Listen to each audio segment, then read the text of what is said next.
Here's something most gardeners don't realize until they see it with their own eyes. You can spend months building compost, turning piles, balancing greens and browns, and still wonder why worms haven't moved in yet. Then one day you bury a single kitchen scrap, and within days the soil is crawling with life. That's because not all organic matter wakes up soil biology at the same speed.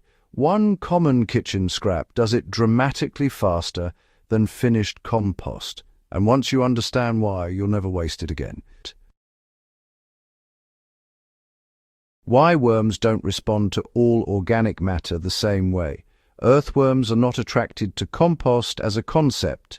They are attracted to moisture, softness, sugars, and active microbial breakdown. Finished compost is already stable, partially decomposed, and relatively cool. Worms will use it, but it doesn't create urgency.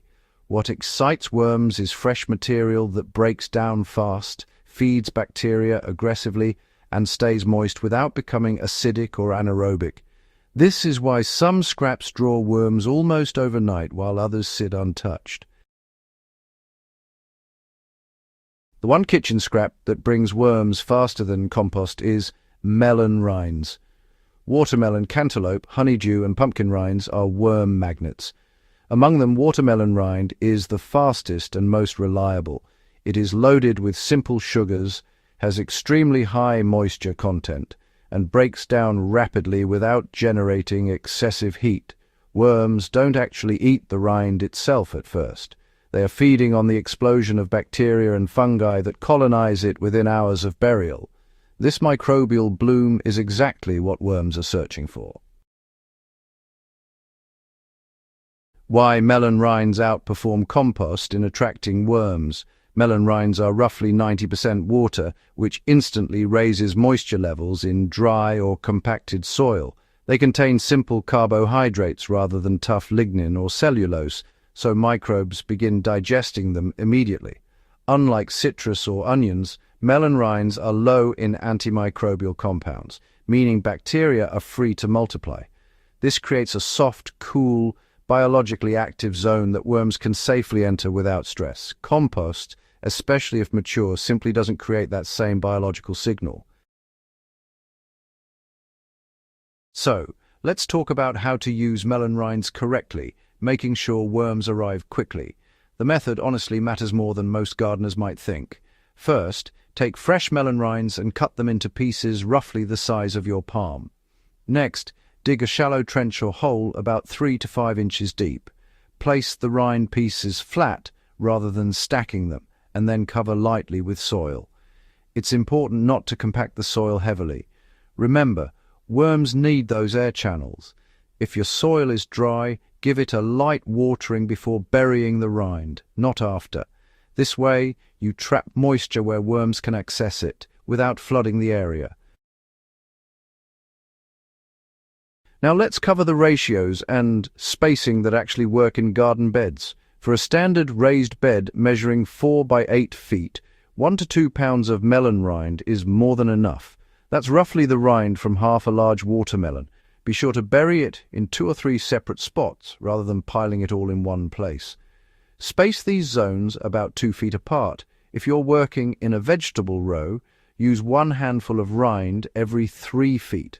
And in containers larger than 10 gallons, 1 small piece of rind buried near the edge is sufficient. Overloading, honestly, just creates anaerobic conditions and slows worm activity instead of increasing it. So, what actually happens in the soil during the first 3 to 7 days? Well, within the first 24 hours, bacteria begin feeding on sugars released by the rind. By day 2 or 3, fungal threads start forming, especially in cooler soils. Worms detect this activity through chemical signals and vibration changes in the soil. By day 3 to 5, you'll often find worms clustered directly under or beside the rind, even if the surrounding soil was previously lifeless. And by day 7, much of the rind will be softened or partially gone, and worm castings will be visible in the surrounding soil. So how does this method stack up against just adding compost on its own?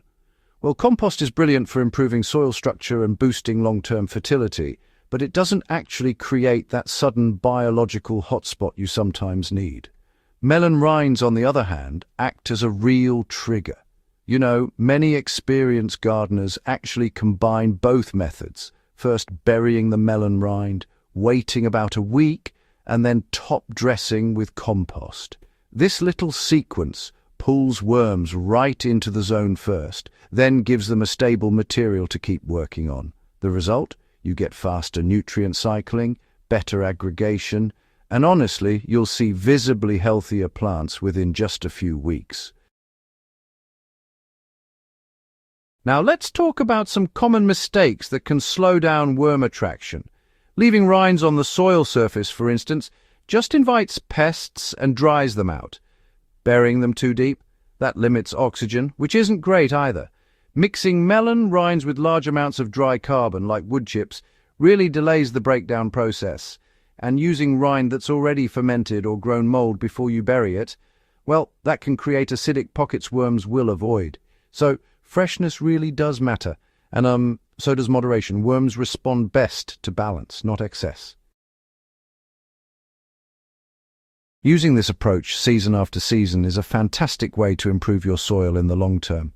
Repeated use of melon rinds actually trains worms to stay in your beds, and once that worm population is established, they'll keep working even after the rind is gone. Over time, you'll start to notice improved drainage, darker, richer soil, and far fewer compaction issues. This method is especially effective in new beds, tired soils, and gardens that are moving away from synthetic fertilizers. If you found this useful and want more real-world soil-tested techniques like this, do subscribe to Evergreen Garden and, share this with a fellow gardener who's still waiting for worms to show up. Healthy soil spreads when knowledge does,